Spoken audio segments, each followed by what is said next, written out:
some more rumors. Red Bull eyeing Alex Palou. With Verstappen sticking around in 2026, the question has begun to circulate, who the hell is going to be driving alongside Max Verstappen in 2026? IndyStar reporting that Red Bull have shown some interest in the four-time IndyCar champion. Palou has been a part of F1 conversations for a long while, demonstrated history of domination in F1's biggest competitor. His voice is intent to stay in Indy due to his ability to compete for titles rather than jumping for Formula One and start over. But for an opportunity maybe with Red Bull, who knows? Maybe you're not really sure, who the hell is this guy? Why is he getting all this hype? Why the hell are they talking about an IndyCar driver on a Formula One podcast? Well, I did my digging. I did my research. I did my looking, for you guys, for you. And I'm not going to pretend to be an IndyCar expert by any means. So IndyCar fans, feel free to check me in the comments, provide more context, if you will. But this guy is the real freaking deal. I almost threw the hard word out there, but this guy is the real deal. 4 out of the last 5 Astor Cup, or the equivalent of a driver's championship, 3 straight, actually. He's the Max Verstappen of his sport. You've probably heard that comparison thrown around a few times. Palou, his management, Chip Ganassi, have all denied that there are conversations being had, but I don't know, something about Formula One conversations, or that there's always a little bit of something there. There's fire. There's a little bit of smoke there, I believe. But obviously I'm not an inside source. But this is also not the first time Red Bull have displayed interest in the Indy phenom. Palou has been a very lucrative exit clause in his deal. And if there were an F1 buyout, his deal ends in 2026 as it stands. My question is this real? Kevin, what do you think? Is this a real prospect? Do we believe that we might see Indy's reigning champion on the grid in 2026? I would venture to say, yeah, why not? You need a driver. You think it's going to happen? Do I think it's going to happen is not the question you posed. You asked, do I think it's real? As in, do I think it's a real prospect? I do think that it's a real prospect to keep in mind. Do I think it will happen? Probably not, because when you're Red Bull, you're probably just going to stick with somebody who actually has Formula One experience.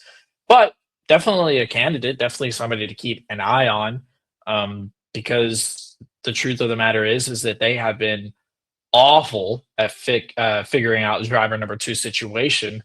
And what better move than that for Mekis to bring in somebody of that caliber alongside Max Verstappen could be a huge change for Red Bull into the new regulations. I think it would be a massive get. Don't get me wrong. This would be a massive shakeup as far as F1 is considered. The problem is the Red Bull might really be taking a step back in 2026, even further than they've taken this year. Overall, I think this could be the brand that would make him do it. However, I think that this is more likely one of those conversations when it comes to just business. I think Palou's team could be using Red Bull's interest to get some form of maybe a lucrative extension with the team he's dominated at. But it would not be the first time Palou has tried to exit Chip Ganassi Racing after a very famous push to try to get to McLaren Racing. That went back and forth. They're still involved in the courts, if I'm not mistaken. But he was given the ability to practice for your boys in 2022. McLaren was the reserve driver for the Miami Grand Prix in 23. So Palou's F1 ambitions have been present for some time. Signed with Chip Ganassi Racing on a 3-year extension in 23, where, as I've mentioned, he's won multiple titles after winning the Indy 500. Voices interest in jumping to F1 has softened. So I don't know that it's actually going to happen. While it's a fun prospect and there's a ton of success and there's a lot of great reasons for this maybe to happen, at least for Red Bull's perspective, Palou could be the greatest IndyCar driver of all time if he sticks with that sport. I think he's doing very, very, very well, whether he wants to stay with Chip Ganassi Racing. So far, they haven't done him wrong as far as the championship level pedigree is considered.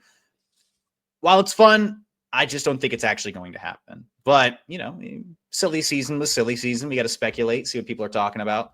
I think it's fair to bring it up on the F1 podcast. I mean, look, they got to figure out somebody for that driver number 2 situation. I mean, question for you, what do you think their lineup's going to look like next year? I think this would be a fun question for the TLPs to also respond to as well. Let me know down in the comments. What do you think the lineup's going to be next year for Red Bull? Well, I think that this is the perfect segue into questions left to answer for 2025.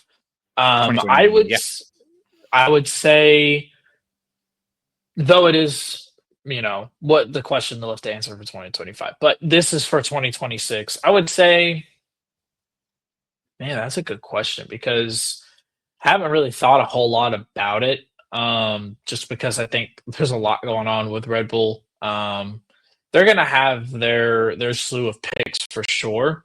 Do they upgrade somebody out of one of their seats? I mean, do they shop around for a legit driver to pair with Max Verstappen, or are they just trying to find somebody to fill that seat to just do their job?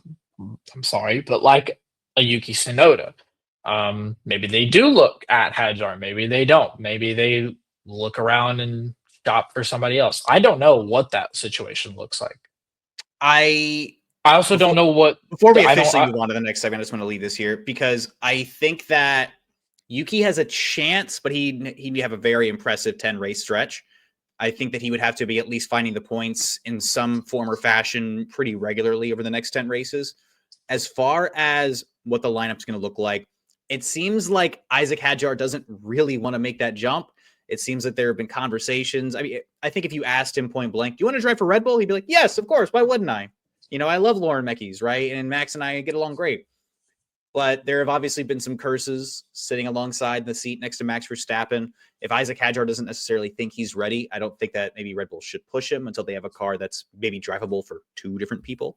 But I think that at the end of the day, it's going to be Hadjar and Verstappen. I think they're going to promote Arvid Lindblad from F2 to drive alongside Liam Lawson at VCAR. That's my general prediction. I think Hadjar would be the number one pick just because I think when you ask Hadjar, I think that, and I could have my timetables mixed up, but I want to say when that question was asked to him, that was still while Horner was around. I think maybe that decision shifts a little bit with Meckies in charge. So I would say he has all the more reason to want to join with Meckies in charge. Obviously, he raced. That's what I'm saying. For some time, so that's what I'm saying. I think when he initially said maybe I'm not ready to make that jump to Red Bull, maybe he knew a little bit of the insides of what was going on. Maybe that Horner was leaving, maybe not, but just knew that it was a messy situation for sure. Now with Meckies at the helm, I think maybe he is more inclined to make that move. I would say that's the move that makes sense as of right now.